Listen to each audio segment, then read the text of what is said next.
Olá, tudo bem?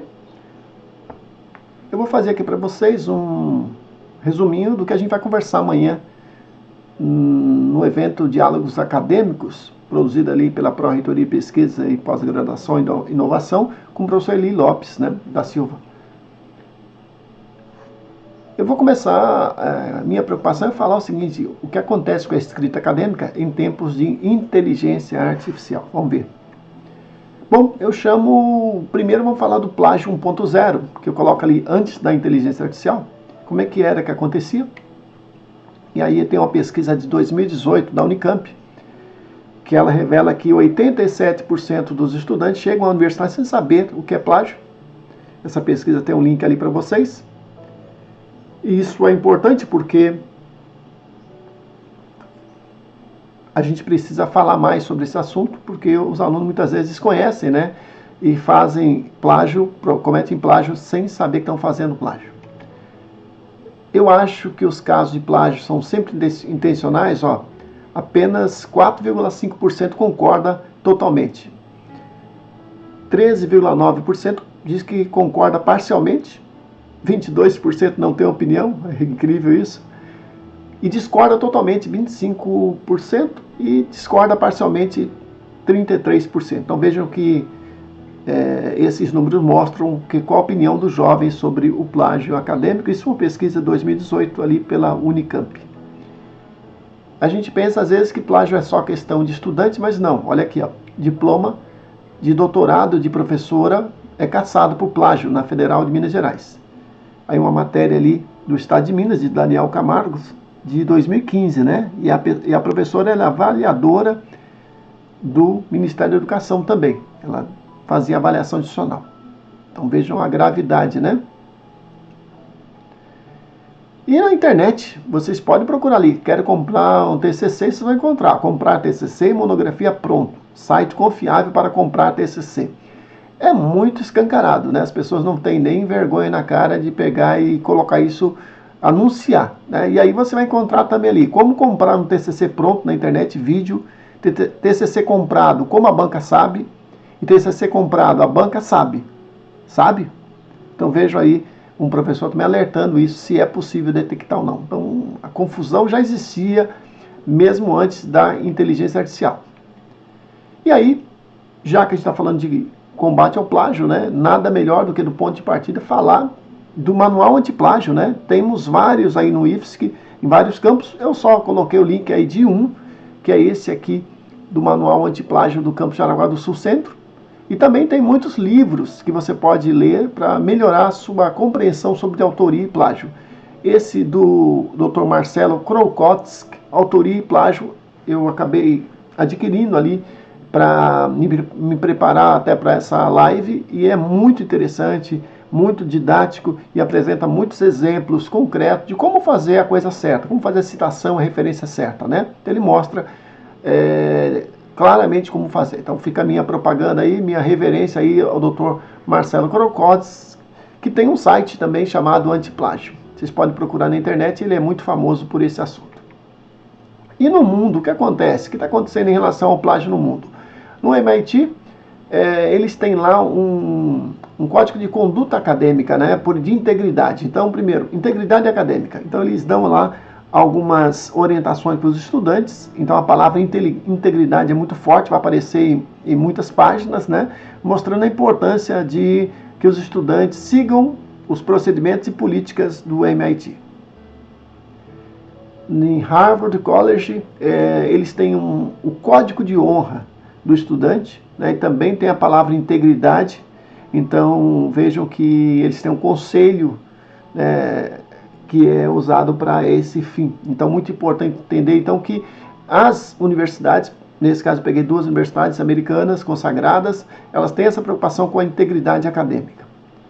E aí vamos entrar no mundo do plágio 2.0, ou depois da inteligência artificial, que é o objetivo da minha fala, Deixo bem claro primeiro que não sou especializado em inteligência artificial, tenho feito muitos cursos, tenho lido muito, tenho me aprofundado com os livros, com os principais autores, mas não sou da área de Machine Learning ou de Deep Learning ou qualquer área de visão computacional. Então, minha abordagem aqui é como professor, pesquisador e como curioso e, vamos dizer assim, estudioso de inteligência artificial e suas aplicações. Primeiro, por conta desse meu interesse, eu acabei construindo no GPT um assistente chamado Dicas Antiplágio. Vocês podem acessar nesse endereço que eu estou dando ali. E aí o objetivo é auxiliar os estudantes a compreender o que é plágio voluntário e involuntário, bem como auxiliar em fazer citações e referências corretamente. O uso didático está em construção, né? Como é que ele foi criado? Eu inseri ali alguns manuais antiplágio, coloquei ali algumas normas NBR e um texto que eu produzi com dicas para a pessoa não cometer plágio e como fazer citação e referência correta. Com isso, o aplicativo, o assistente, vai poder ajudar o aluno a tirar suas dúvidas em relação a esse assunto. Tá? Muito interessante isso aí, eu posso depois fazer uma demonstração para vocês. E aí começa o grande problema na era da inteligência artificial, é que a gente já começa a ter dúvidas sobre o que é fake e o que é fato. E aí entra toda uma sorte de problemas. Imagina uma imagem como essa, você cravaria que a imagem da direita é falsa, é produzida por IA? Ou você diria que a primeira imagem, a mais nítida, da esquerda, foi feita por IA? Então, um minutinho aí para vocês pensarem, né? A ideia da imagem é a mesma, né? São um microscópio ali avaliando uma superfície, né? Uma amostra, mas a verdade é que a imagem da direita foi construída de maneira artificial. O que eu fiz para fazer isso? Eu pedi para que o ChatGPT lesse essa imagem da esquerda e criasse um prompt para construir uma imagem como essa. E ele peguei esse prompt, colei de novo em outra aba, né, outra conversa ChatGPT e pedi para ele produzir imagem, ele produziu imagem da direita. Então, é muito difícil hoje saber o que é fato ou fake. E é a pergunta que eu falo: essa imagem da direita é inédita ou é um plágio da esquerda? São questões muito complexas de se avaliar. Algumas entidades, como o Comitê de Publicação Ética, né, têm produzido muitos vídeos, muitas discussões na internet sobre inteligência artificial e papers falsos, né? Então, o vídeo discute aí motivações por trás da criação desses trabalhos falsos. Alguns indivíduos os criam para fraudar o sistema acadêmico, visando obter credenciais ou reconhecimento indevido. Outros podem estar interessados em testar os limites das tecnologias de IA ou em explorar brechas do processo de revisão por pares. A verdade é que muitos pares, na pressa, acabam não revisando corretamente e por isso são publicados trabalhos, né, onde aparece inclusive o ChatGPT como na introdução, né, como ele escrevendo, né. Algumas pessoas não se dão o trabalho nem de fazer a revisão final e já submete o trabalho. E o pior é que alguns corretores, alguns revisores acabam não percebendo também porque não fazem a leitura atenta desse material. Então, tem vários vídeos do COP que eu creio que vale a pena assistir, eu estou deixando esse link aí, mas é só um dos diversos links dessa entidade que tem aí promovido aí discussões sobre publicações éticas. E aí, como detectar plágio produzido pela IA? Aí o grande desafio que a gente apresenta, né? Porque é uma corrida de gato e rato, e eu brinco assim, à medida que a gente cria um software para detectar o plágio ou um texto, se um texto é produzido por IA, alguém vai lá e cria um outro software para enganar a IA, enganar o software que detecta a IA. Então, é nesse ponto que a gente está vivenciando hoje. E aí na internet você vê esse tipo de propaganda, né? Usa esse truque, né? Não detecta plágio, nem detecta IA. Né? Ali, vença os detectores de IA. Ali, eu vou explicar como você vai burlar o ChatGPT, né? Como tirar o plágio do seu texto feito pela IA. Gente, é assim, tá cheio de trabalhos como esse. Olha, escrever um trabalho TCC completo com o ChatGPT de forma rápida e eficiente, né? E aí, obviamente, ali faça a paráfrase sem plágio, como parafrasear usando IA para não ser detectado. Então, todo mundo aí, um monte de gente vendendo dicas para você burlar ou para você fraudar mesmo, para não ser íntegro na produção acadêmica. E olha ali que interessante, ChatGPT 100% humano não detecta, ou seja, quando usa lá o detector ele vai dizer que não é IA. E aí, ó, 15 mil visualizações, como contornar detectores de conteúdo IA. Aí tem um professor ali com a cara desesperado, né? Detecta com precisão. Como detectar conteúdos gerados por ChatGPT inteligência artificial. 4,9 mil visualizações, né? Então, aí, à medida que você tem alguém ensinando a burlar, tem alguém ensinando como detectar com precisão, que é o nosso caso aqui. Nossa preocupação como pesquisadores, como professores, né, é que softwares são capazes de fazer isso, né? Então esses dois são dois exemplos para vocês verem. Aqui mesma coisa, ó. IA Detector, como descobrir se seu texto foi escrito pelo ChatGPT. E o outro, como enganar os detectores ChatGPT, garantido. Antes era 100% IA e depois 99% original, né? Aí são vários aí, pessoas aí com muitos cliques, né? 47 mil visualizações, né? Como enganar detectores de ChatGPT. O outro ali, como descobrir se seu texto foi escrito pelo ChatGPT, apenas 1000 visualizações. Então, só para vocês verem que interessante é isso. Ali, como enganar qualquer detector de IA, né? Eu até tirei o nome do rapaz ali, porque eu estaria expondo, né, a figura dele e é realmente uma pena, né, que ele se preste a esse trabalho.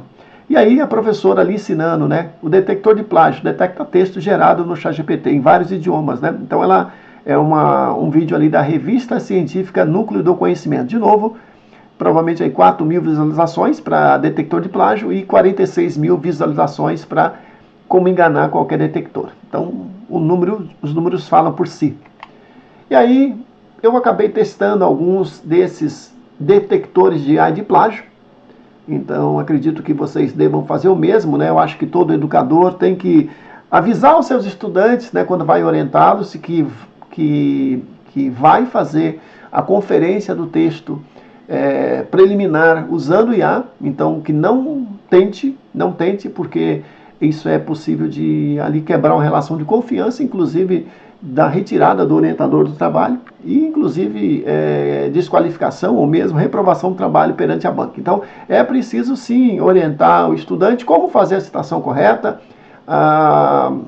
Orientar significa também, se o aluno não tem conhecimento, passar algumas referências, né, como o próprio Crowclots ali, ou outros manuais antiplágio, para que o estudante possa, tendo conhecimento, ele vai fazer a escolha certa, tenho certeza, sabendo que o professor vai fazer de maneira rigorosa, usando a amostragem, né, usar os detectores de plágio.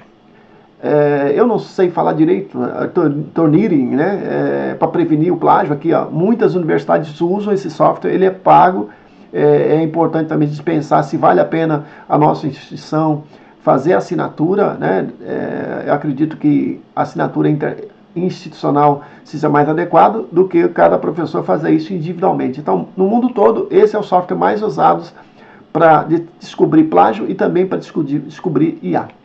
Eu testei o Zero GPT, então coloquei ali um texto, né? Eu peguei esse texto ali que foi produzido por IA e ele deu esse resultado aqui, ó. Ele dá uma probabilidade, então ele não dá uma certeza. Ele foi escrito por humano, foi escrito por IA. Vejo que 57% de probabilidade de ter sido escrito por humano e 42% de probabilidade escrito, desculpa, ao contrário, né? 57% de probabilidade de ser gerado por IA e 42% de probabilidade de ser escrito por um ser humano. Então, é dessa forma que os softwares, os aplicativos fazem. Eu fui usar esse Plagium aí, né? E aí ele promete que você pode usar gratuitamente, mas quando você entra ali, ele te leva a comprar créditos. Então, assim, muita gente está ganhando dinheiro com isso porque sabe que é um problema das universidades e aí criam detectores de plágio. Lembrando sempre que eles vão dar sempre probabilidades, nem sempre são confiáveis, né?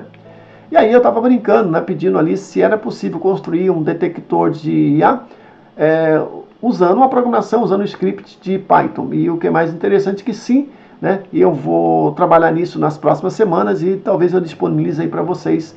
Se eu conseguir, com certeza vou disponibilizar aí no meu canal do YouTube como fazer, né? Cada professor também pode constituir ou a gente pode criar um assistente de IA com esse objetivo. Ou seja, se as pessoas estão usando IA para criar aplicativos, para não detectar IA, eu também posso criar aplicativos que detectem IA usando a mesma inteligência artificial. Então, como eu falei, a briga é a corridinha de gato e rato que a gente está passando.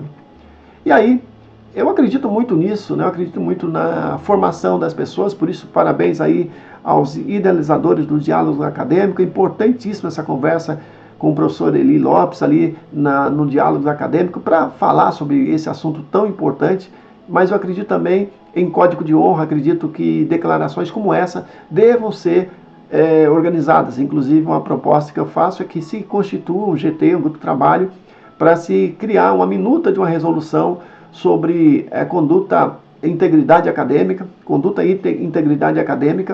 para que os estudantes possam assinar uma declaração, os estudantes da nossa instituição assinar uma declaração toda vez que fazem seu TCC, sua monografia ou sua dissertação, para que eles se comprometam, né, a usar a IA de forma responsável e ética, de acordo com os valores da integridade acadêmica, né?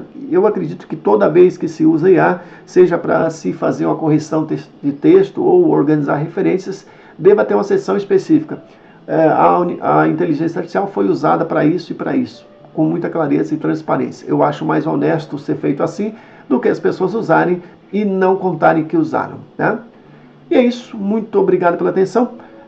Dúvidas podem enviar para o meu e-mail. Como eu disse, eu não sou nenhum especialista, mas eu sou um curioso, uma pessoa que gosta desse assunto e que está buscando aprender a cada dia como orientar meus estudantes a fazer a coisa certa. Eu tenho orientado que os alunos possam usar sim inteligência artificial, mas usar com moderação, com sabedoria, né? Sempre revisando as informações, não deixando simplesmente, não pegando simplesmente o resultado e copiando e colando e apresentando como se fosse seu. Então, é possível sim usar corretamente a IA, ela pode trazer muitos benefícios, inclusive para a pesquisa, né? Eu imagino que quando você tem um volume muito grande de dados, você precisa fazer uma análise estatística, tem um monte de softwares para isso. E ninguém nunca reclamou quando a gente usava o Wolfram, usava o Excel para fazer análise estatística. Ninguém pede que se faça à mão o cálculo de desvio padrão, de mediana, ou mesmo de análise de cluster. Todo mundo usa aí o R, né? Usa ali o Wolfram, todo mundo usa esses softwares e ninguém reclama muito. Então, a gente vai ter que se adaptar. A IA também permite fazer análises estatísticas muito interessantes. E cabe, obviamente, ao pesquisador fazer as interpretações corretas e fazer a revisão correta, né? Sempre que possível, usar um outro software ou mesmo uma planilha de Excel para fazer as contas, de conferir tudo antes de passar a informação para frente. Às vezes você pega um volume de dados muito grande e você pode tirar conclusões precipitadas caso você cometa erros. Então, é importante isso não acontecer. Beleza? Obrigado pela atenção.